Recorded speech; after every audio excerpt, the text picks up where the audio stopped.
things unexplained. Hosted by Dr. Mounts.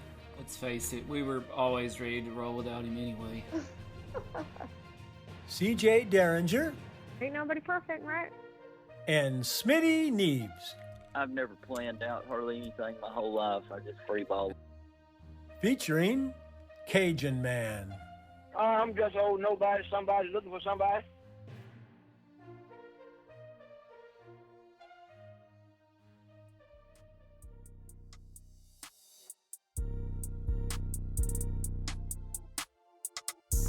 Okay. You had a good run of ufology there in all of your news articles. Yeah, I think that's all the UFO stories I've got right now. Yeah. Okay, well I've got one story that I want to discuss in detail, and then I have one headline that I'm just straight read. Here's the headline. Great. A broken toilet on SpaceX capsule means astronauts will return to Earth in diapers. Oh yeah. There you I go. saw I'm gonna that. let you sit with that one. That's really stinky. Just so stinky. Oh, I can't imagine. I truly cannot imagine.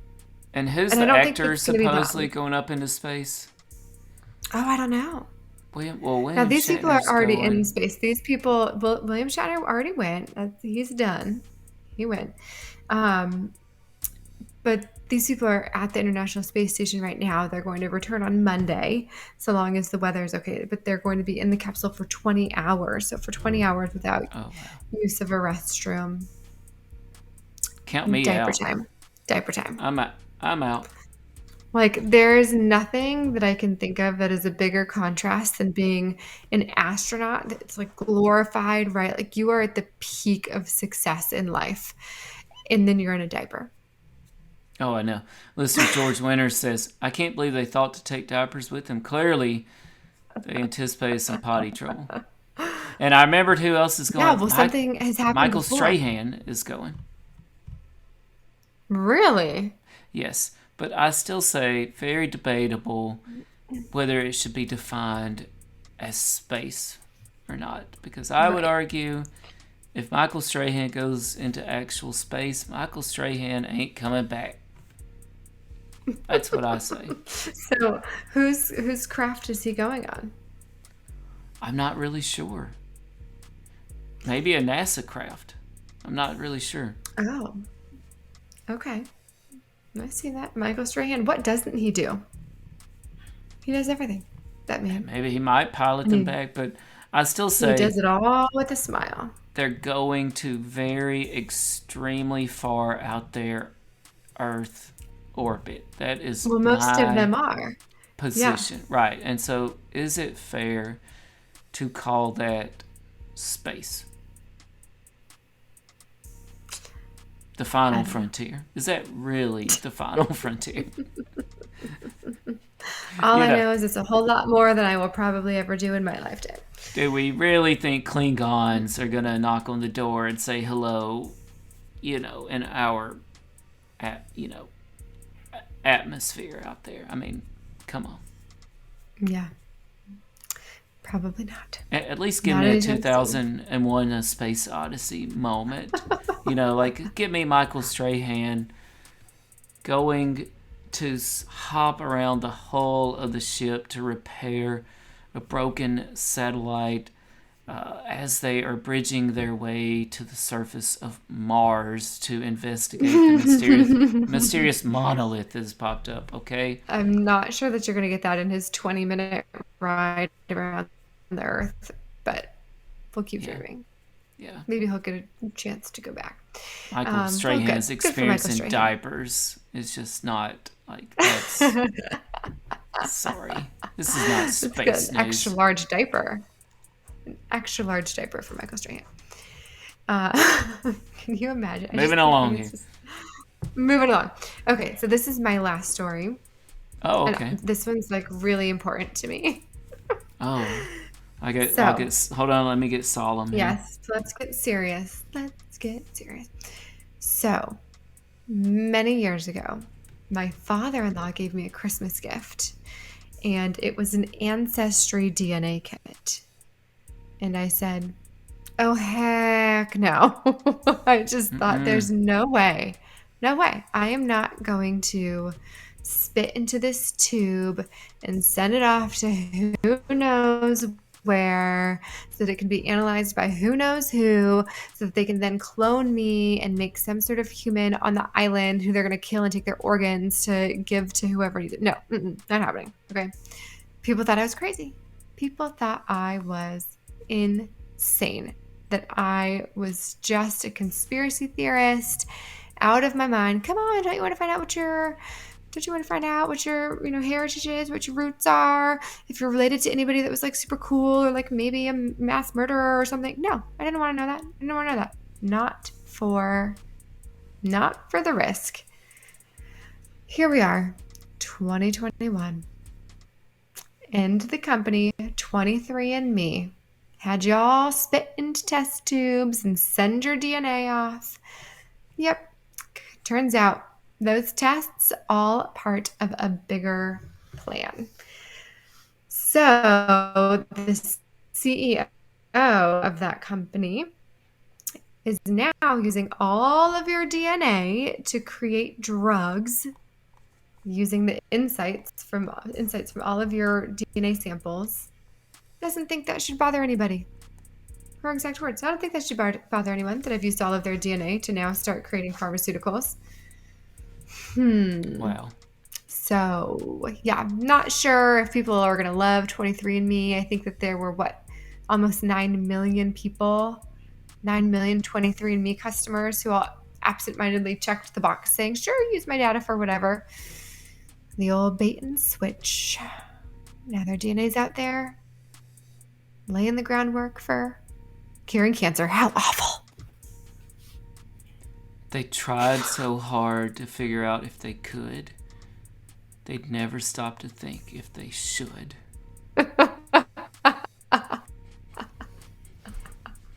That's what's happening. That's exactly what's happening right now. Wow. That is phenomenal. And you know what? It's so disturbing too because it ties directly into one of my most disturbing updates of the month. Wait, hold on. I want to talk about this more. Okay. It directly ties in. Okay. But start thinking about all of the things that they could do with this, right? They're analyzing people's genes to see like what genes are the most fit and then using different genes to create these therapies. They're going to start creating humans using like the perfect genes. Yes. Human life is going to be like a creation. Or so different than what we know now. You know, people still believe Russia experimented with ape-human hybrids at some point. Yeah. I mean, we don't know what's going out there. And right. I'll tell you 2 things that your DNA they tried to get from you could have been used for, CJ. Tell me. So, on Coast to Coast AM this week, Elena Freeland, writer and teacher, went on to talk about geoengineering and transhumanism. You're going to have to spell that one out for me. Geoengineering and transhumanism. So she believes technology is being used to dominate the population sort of exactly what you're talking about.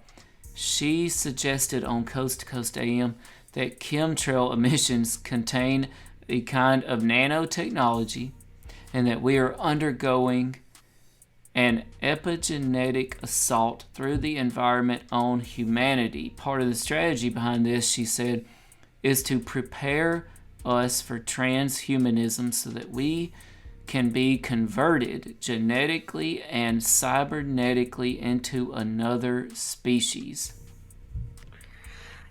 There were a lot of big words there. And she called and said that. She like rattled that off. Yes, and like they need your DNA.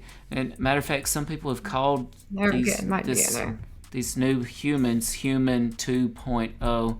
She believes that we're going to be merged with an artificial intelligence computer system, a transhuman body could be restructured to travel in space.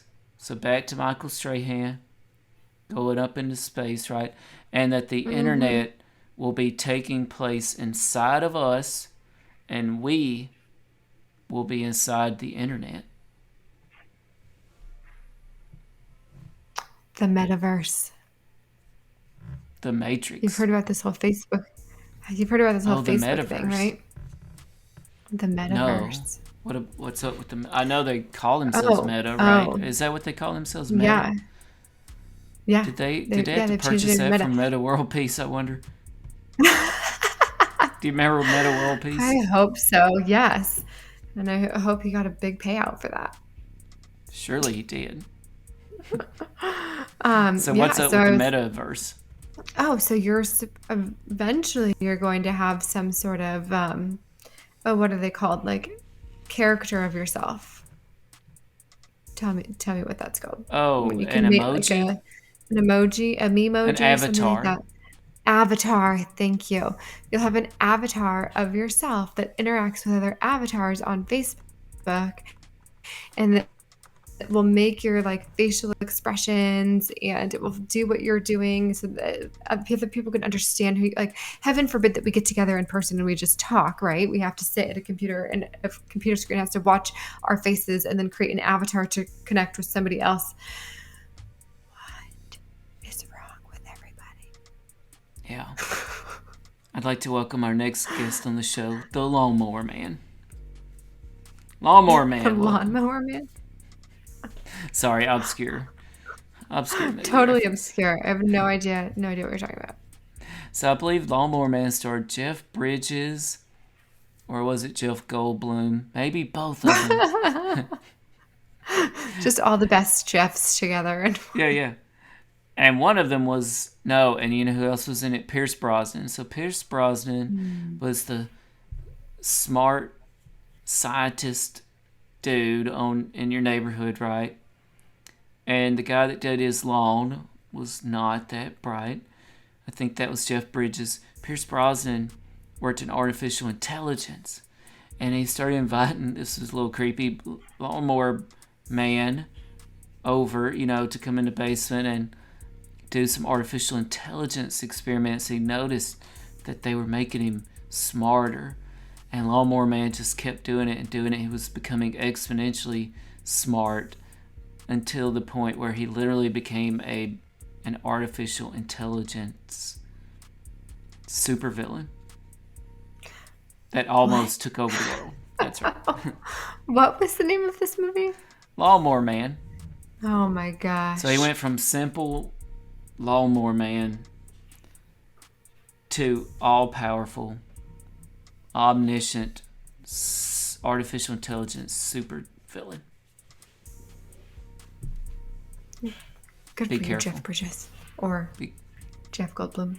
Whichever Jeff you are. Be careful what you wish for. Yeah, well, exactly. I mean, no truer words have ever been spoken. Be careful what you wish for is right, because everything that's happening right now, it's like they're taking our DNA, they're taking our facial expressions, and they're combining it all into their master plan, and we're just puppets. We're just their pawns. Yeah. Well, it didn't just start now, CJ, so I don't know who they are, but they're out there, I'm sure of it. they're out there. So, we were talking about, again, people going into space. Did you know 1961, November 29th, that was yesterday, November 29th, 1961, Enos the chimp was launched aboard the Mercury Atlas V and orbited the Earth twice. Wow. He now rules an entire area of the Amazon rainforest as a intelligent He's got to have super quite the leader. posse, huh? Super ape. Yeah. Yeah. He came back He's now, like the what, Fantastic 80 Four. years old? He was super strong. He had stretch powers. That's awesome. You reversed aging. But it does make you wonder, though.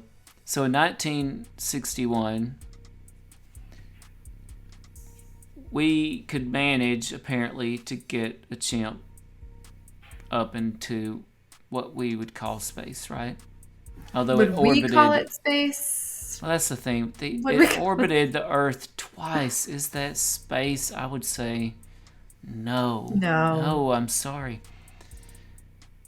And today, we're still trying to, in 2021, we're apparently still trying to get humans up there to orbit the Earth. Right. Does that They're make now a lot of sense? celebrating. Right. You're so right. They're now celebrating that these rockets are orbiting the Earth. Like, that's what they're doing. They're not going much further than that. But how is it we sent a chimp up there to orbit 60 years twice ago. in 1961, and now 2021, that's basically still all we can do? How is that? Something is fishy. Very fishy. Completely unexplained, if you ask me. Well, I do have everybody's favorite, a little cryptozoology news, CJ. I thought you only had 3 stories, and I hear we were like 18 stories in. No, I had 3 UFO stories. Sorry. Shifting gears. I never said how many total I had. But we got to hit up a little cryptozoology news. This would not be an unexplained update without cryptozoology news. So, time to talk about some puzzling dinosaur tracks. Now, I love this story. Oh. Experts have been puzzled by some ancient tracks left behind by sauropods. These are the giant dinosaurs we know and love, like Brontosaurus and Brachiosaurus, Diplodocus. These creatures required 4 massive tree trunk-sized legs to support their enormous bodies. But, get this, researchers have uncovered fossilized prints that seem to show these sauropods walking on only 2 legs. Ooh. Now, there are 2 theories. 1, the prints were made in deep water and only 2 of a sauropod's 4 legs touched the bottom sediment. Or 2, the firmness... so they were maybe like swimming. Right, like swimming, and maybe they're Bronto dog paddling left prints. Or 2, the firmness of the ground allowed only the creature's heavier front legs to leave impressions, but it remains a paleontological mystery. Ooh, I like that. Paleontological. I like that mystery. word. I like that part, mystery. So they think that the front legs were heavier than the back legs. They do, but I kind of... It's interesting. Yeah, I kind of picture can't giraffes like raise up on a tree and reach up really high into it on their back legs? I mean, here's hoping. That would be fun to see, huh? I can't say for sure. I don't know that I've ever seen a giraffe do that. Or is it elephants? But Something that wouldn't can. make... I think I've seen an elephant kind of... Is that what they do in the circus? Yes, they do that in the circus. Okay. But prints, to have enough prints to know that it was this type of animal, that's not just like standing there reaching up in a tree, because they'd have to come down at some point. Like, the other prints would have to land at some point. Right. And, you know, it might seem illogical that a diplodocus would be in the water swimming around, but then again, hippopotami, is it hippopotami? Right, yeah. It is, yeah. That's their favorite spots in the water. Yeah, so I think the only logical explanation is UFOs. Again, it comes back to that. Or I'm sure there's something else. There was a Jurassic circus. Yeah, that's what it was. Obviously. Talented. These are some talented dinosaurs. So you'll appreciate this story, CJ. Headline: the Philippines. Crocodile thought to be plastic prop attacks man Oh taking my goodness. selfie with it. So a man in the Philippines was nearly killed when he posed for a selfie alongside what he thought was a crocodile statue. Turns out, yeah, it was real. Not a It statue. attacked him. Sorry. Oh. Listener George Winters, who actually minored in paleontology, says the neck was so big and made the front legs heavier. I should have known George would have the answer. There's some serious dinosaur love in that household. Oh, there Yes, really thank you, is. I George. forgot about that. So George's son has the most massive dinosaur collection. It's really impressive. Yeah. And my daughter, she associates his son, with two things. Their Jeep and his dinosaurs. Yes. George, you really need to get your son out to the Science Museum in Phoenix, Arizona. They have a full T-Rex skeleton on display. It's phenomenal. It is absolutely phenomenal. It's so cool. You gotta go see that. I think it was found in South Dakota. Speaking of South Dakota, what was your news story in Idaho, CJ? In Idaho was the Yeah, book, the library book. Oh, the book. I think Yeah. we should put friend of the show, Bigfoot author Becky Cook on that. She's on the case. She's on the case of the mysterious library book returned 110 years late. I think she can stomp out the truth. Yeah. Once again, aliens. So, you know what, CJ? One of the greatest unsolved mysteries of all time turns 50. Oh, you're not quite that old.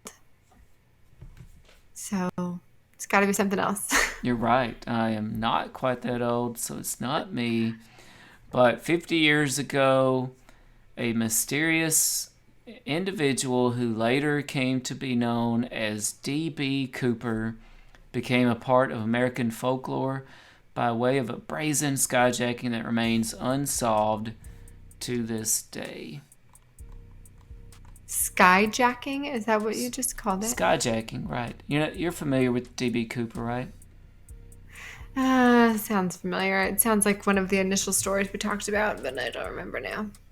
Well, as the story says, remarkably, time has been kind to D.B. Cooper, as he is now often viewed as something of a folk hero, kind of akin to a modern-day Robin Hood or legendary outlaws, that once roamed the Wild West, as opposed to most skyjackers nowadays. Hijacking an airplane are not looked upon too favorably. Yes. Okay. But just to refresh your memory, on November 24th, 1971, a largely nondescript man wearing dark sunglasses and wielding a briefcase boarded a routine flight from Seattle to Portland. Once in the air, he slipped a flight attendant a note stating that he had a bomb, and after showing her what appeared to be the explosive device, informed her that he wanted $200,000 in cash as well as 4 parachutes. What followed next was a daring caper that has continued to baffle researchers for decades. So the hijacked flight actually did land. The other passengers seemed unaware of the drama. They were evacuated. The money was brought on. The plane took off again, and he parachuted out somewhere, never to be seen again. We did talk about that recently, Yeah, yes. with the money. And he was actually on Expedition Unknown recently. He went out to investigate somewhere out that direction in the Pacific Northwest, I believe. And they feel like... Cooper did? What's that? This Cooper guy did? No, Expedition Unknown, Josh Gates with Expedition Unknown. I was like, show, wait, so. we know that he did it, but he's just like on television shows now? No. So they're still investigating, and they actually seem to have found some of the money washed up in a lake there. Yeah. or a river, something like that. So, but pretty interesting case. Yeah. Did you see where all of that money was on the freeway in California? No, what happened? So somebody, one of those trucks that transports money, something happened on the 5 freeway in San Diego, and the door flew open and all of this money flew out over the freeway. And so, of course, all of these people stopped and were picking up all of the money to take it for themselves. But the idiots that they are were taking selfies of themselves and posting it onto social media. And so 2 people were arrested, and then everybody else has been told, like, we have pictures of your vehicles. You have to give the money back or we're coming after you. Oh my. But it shut down the freeway for like an hour and a half because people were just gathering all of these 20s and ones that had flown all over the 5 freeway in California. Don't they know they'll be heavily taxed for that income? Right. It's similar to the gift tax. Yes. The found it on the side of the road tax. California wants a little piece of that pie too. Trust me. Just in my heart of hearts, I don't think that I could ever be the person that's like fighting over money on the freeway that's not mine. I feel like I'd be scrounging to pick it up and like give it back to its owner. Like, I got your money for you. Here you go. Sorry you're having such a bad day. Yeah, everybody else like making it rain, taking pictures and posting it to Instagram, and the police are like, "You're so stupid." Yeah, meanwhile, my son, for some reason, is like Scrooge McDuck with every penny he finds, anywhere. It's like, but boom, he's picking that thing up, and he's not letting go. Pennies, dimes, nickels, pesos, it doesn't matter. Doesn't matter. It's exciting to kids. Storing it up. So, CJ, I have one last thing for you tonight, and this was another on this day many years ago. So this actually was on November 24th. So one more Thanksgiving reference to go for the Unexplained update. Writer Daniel Defoe said, "No pen could describe it, nor tongue express it, nor thought conceive it, unless by one in the extremity of it." And that's how he described the Great Storm of 1703. The greatest windstorm ever recorded in the south of England, with winds up to 120 miles per hour that wreaked havoc for several days in late November. I hate wind. Oh, that's my worst nightmare. Yeah, but you know what? I might hate wind, but I'm intrigued by England in that time period. I'm trying to remember, when was... I don't know, but that kind of feels a little bit like I'll huff and I'll puff and I'll blow your house down. Yeah, right. When was Dickens alive? Oh, Dickens, I don't know.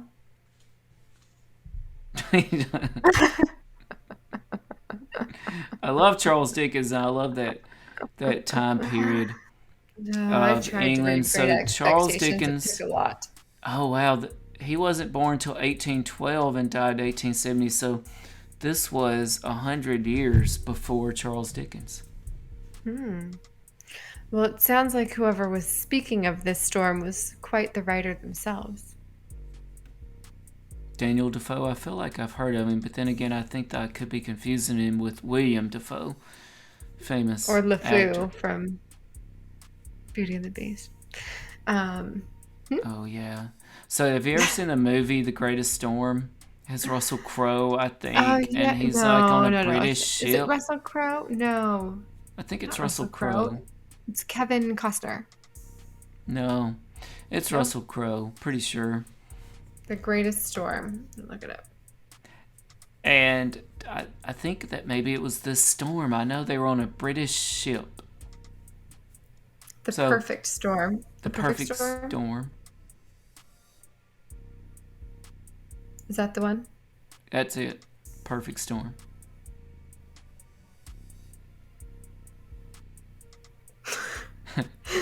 This is neither of the people that we're talking about. No way. This is Mark Wahlberg, George Clooney. That's not the one we're thinking of. No, that was like these people on a fishing boat, like in this, like a few decades back. But I feel like this was Russell Crowe, British ship. Surely it was this great storm of 1703. We'll have to verify. Maybe some of our somebody's going to have to listeners know what movie we're talking about. Somebody comment what movie we're talking I about. know what you're thinking about with Kevin Costner. You're thinking about that really horrible movie he did that almost ruined his entire career, where they're just stuck in water the whole time. Waterworld? Waterworld. That's it. One of the most panned and most hated movies in the history of cinema. No, that's not the one I'm Waterworld. thinking about. The Perfect Storm was George That was Clooney. filmed where I grew up. That's right, but we don't think we're talking about The Perfect Storm because I think that was just about some dudes on a fishing boat, like a fishing charter from America. But there was a movie, I feel like, with Russell Crowe in a big storm on a boat, a British boat, maybe in the 1700s. I don't know. You know me in movies. My knowledge of them is pretty pathetic.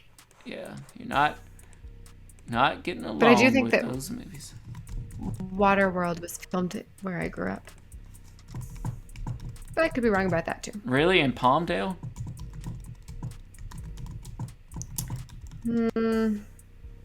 There was some movie, I'm wrong, but by the way, there was some movie that was filmed in like a huge warehouse out in Palmdale, and they just like filled the warehouse with water and filmed it out there. I'll look it up. I'll have that information for the next show. As of right now, it will remain unexplained. So maybe Russell Crowe was in The Perfect Storm. We're all messed up. It's time for us to call it. We clearly have nothing else at this point. We got to figure that out. Thanks for trying to help. We've got a lot of things to figure out. Yeah, we do. Yeah, we do. But that's been the Unexplained update for November 2021. The takeaway here, I think, is don't count on the government figuring out what took you and your family thinks you were in the woods. Okay, don't count on it. Don't count on it, and don't count on CJ to know any movie references about anything ever. Longtime heckler Trent Leonard chimed in. Oh, right at the end. Perfect Truer time. words. As per his usual. There he is. Yeah. We may not know he's here, but he's watching us. I like how he did not contribute to the trivia in any way whatsoever. That's deja vu there. No trivia contribution. Except for telling somebody to write neater. Like, I can't read that writing. I don't know the answer, but I can't read your writing. But isn't that what you're supposed to do when you don't know the answer in trivia? Is just make your handwriting so nondescript that nobody knows what you wrote so that you can always say, that's exactly what I wrote. Why didn't I get the point? It's worked a few times. I think Trent probably missed the segment on geoengineering and transhumanism, unfortunately. Yeah. Oh, wait. That whole statement actually explains who Trent is. So listener George Winters actually did help. Russell Crowe was on a ship in that time period for Master and the Commander, but it was not about a storm. I feel like we've got I our deserve wires crossed. A little credit for that. You do, yes. You do. I think there could have been some waves, though. Some rough waves. The wind blew at some point, we're certain. And possibly a Kraken encounter as well. Somebody actually recently asked me about they told me, a show you would like on TV is called The Terror. I've actually seen some of that. Read the book. The book was fantastic. The HMS Terror. CJ, are you familiar with it? No. Real ship, HMS Terror, sent to explore the Arctic and disappeared. What happened to the crew? Probably dismembered by Yetis. UFO. Maybe UFOs too. But also dismembered by Yetis. And I think on that note, before we lose all credit of our sanity, we should call it. Let's do it. Stay tuned. Coming up. That's right. Thanks, everybody. Stay tuned. Coming up December, we got our Unexplained Christmas special with special guest Sean Austin, who'll be giving us some sneak peeks into his new Christmas album releasing December 17th called Christmas at Home. That'll be our Unexplained Christmas show, everybody. Yay! We'd love to hear your thoughts, so please do leave us some comments or chime in, answer any questions that we couldn't, share any unexplained stories that you have, and maybe we'll put them on our next Unexplained update. That's right. Good night, CJ. Good night. Good night, John Boy. Good night, Sue Ellen. You lost me once again.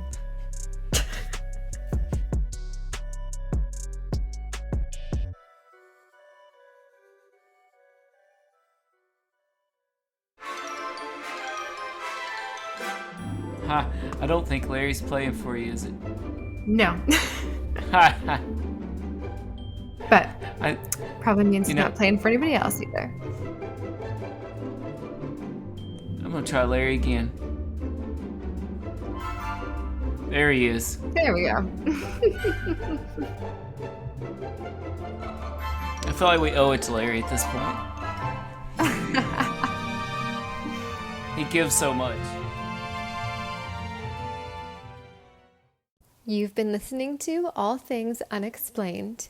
If you liked this podcast, please do give us a 5-star rating and leave us a review. If you would like to hear more All Things Unexplained, be sure to follow us wherever you listen to your podcasts. If you'd like to support our show, please do visit buymeacoffee.com/unexplained. A special thanks to our producer, director, sound mixer, editor, and the man that wears far too many hats.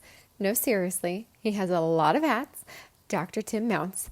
Without you, we couldn't keep the lights on. Thanks for listening to All Things Unexplained.